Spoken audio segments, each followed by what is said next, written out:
ചരിത്ര പാരമ്പര്യത്തിന്റെയും മതസാഹോദര്യത്തിന്റെയും പ്രതീകമായി ഉയർന്നു നിൽക്കുന്ന വളപട്ടണം കക്കുളങ്ങര പള്ളിയുടെ പൈതൃക സംരക്ഷണ പദ്ധതിയുടെ പ്രവൃത്തി ഉദ്ഘാടനം മന്ത്രി PM മുഹമ്മദ് റിയാസ് നിർവഹിച്ചു.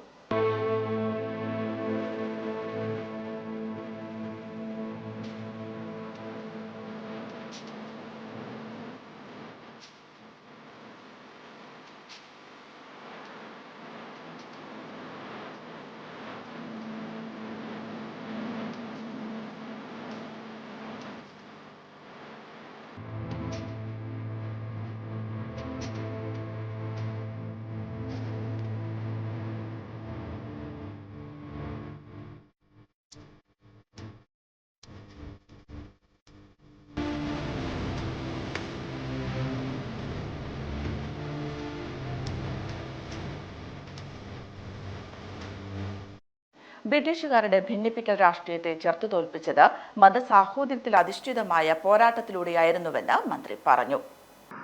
ഇത്തരത്തിലൊരു തീരുമാനം LDF സർക്കാരിന് കൈക്കൊള്ളാൻ നേരം മറ്റു കാര്യങ്ങൾ ചിന്തിക്കേണ്ട ആവശ്യം തന്നെ വന്നിട്ടില്ല. കാരണം ഇത് വളരെ ന്യായമായൊരു കാര്യമാണ് MLA മുന്നോട്ട് വെച്ചത് എന്നുള്ളത് തന്നെയാണ് സർക്കാരിൻ്റെ അഭിപ്രായം. വളപട്ടണം എന്നത് ഒട്ടേറെ ചരിത്രപരമായ പ്രത്യേകതകളുള്ള പ്രദേശമാണ്. കണ്ണൂരിൻ്റെ പ്രധാനപ്പെട്ട വാണിജ്യ വ്യവസായ കേന്ദ്രമായിരുന്നു വളപട്ടണം. തടി വ്യവസായത്തിന് വലിയ നിലയിൽ പ്രശസ്തമായ ഇടമായിരുന്നു വളപട്ടണം എന്നുള്ളത് നമുക്കൊക്കെ അറിയാം. പ്ലൈവുഡ് വ്യവസായം ലോക ശ്രദ്ധ പിടിച്ചു പറ്റുന്ന നിലയിലേക്ക് പ്രദേശം മാറി. കാർഷിക ഉൽപ്പന്നങ്ങളും മറ്റ് വസ്തുക്കളും പുഴയിലൂടെ അങ്ങാടിയിലെത്തിച്ച് വിപണനം നടത്തി വാണിജ്യ കേന്ദ്രമായി വളർന്ന പ്രദേശമാണ് വളപട്ടണം. അറക്കൽ രാജവംശത്തിൻ്റെയും ചിറക്കൽ രാജവംശത്തിൻ്റെയും ചരിത്രത്തിലെ ഏറ്റവും പ്രധാനപ്പെട്ട ഇടം കൂടിയായി വളപട്ടണത്തെ രേഖപ്പെടുത്തുന്നുണ്ട് ചരിത്രം. വളപട്ടണത്തിന്റെ ചരിത്രത്തിലെ ഏറ്റവും പ്രാധാന്യം അറിയിക്കുന്ന ആരാധനാലയമാണ് ഇപ്പോൾ നമ്മളിവിടെ നിൽക്കുന്ന കക്കുളങ്ങര പള്ളി. ഇസ്ലാം മതത്തിന്റെയും ഹൈന്ദവ മതത്തിന്റെയും ക്രൈസ്തവ മതത്തിന്റെയും ഒക്കെ ചരിത്രം എടുത്ത് പരിശോധിച്ചാൽ നിരവധി ഉദാഹരണങ്ങൾ നമുക്ക് കാണാൻ വേണ്ടി സാധിക്കും. ദൗർഭാഗ്യവശാൽ ഇന്ന് മത ആശയങ്ങളെ ദുർവ്യാഖ്യാനിച്ച് മതവർഗീയത ആളിക്കത്തിക്കാനുള്ള ശ്രമം വലിയ നിലയിൽ നടക്കുന്ന ഒരു കാലമാണ്. അതിനെ എങ്ങനെയാണ് നമ്മൾ ചെറുക്കുക?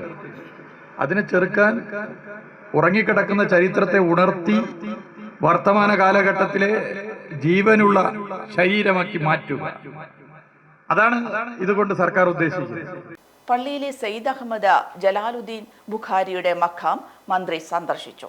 KV സുമേഷ് MLA ചടങ്ങിൽ അധ്യക്ഷത വഹിച്ചു. ടൂറിസം വകുപ്പിന്റെ തലശ്ശേരി പൈതൃക പദ്ധതിയിൽ ഉൾപ്പെടുത്തിയാണ് പള്ളി നവീകരിക്കുന്നത്. പള്ളിയുടെ അടിസ്ഥാന സൗകര്യം വികസനത്തിനൊപ്പം പൈതൃക സംരക്ഷണം ലക്ഷ്യമിട്ടുള്ള പദ്ധതികളാണ് നടപ്പാക്കുന്നത്. ടൂറിസം വകുപ്പ് 1.3 കോടി രൂപ കിഫ്ബി ഫണ്ട് ഉപയോഗിച്ചാണ് നവീകരണ പ്രവൃത്തി നടത്തുന്നത്.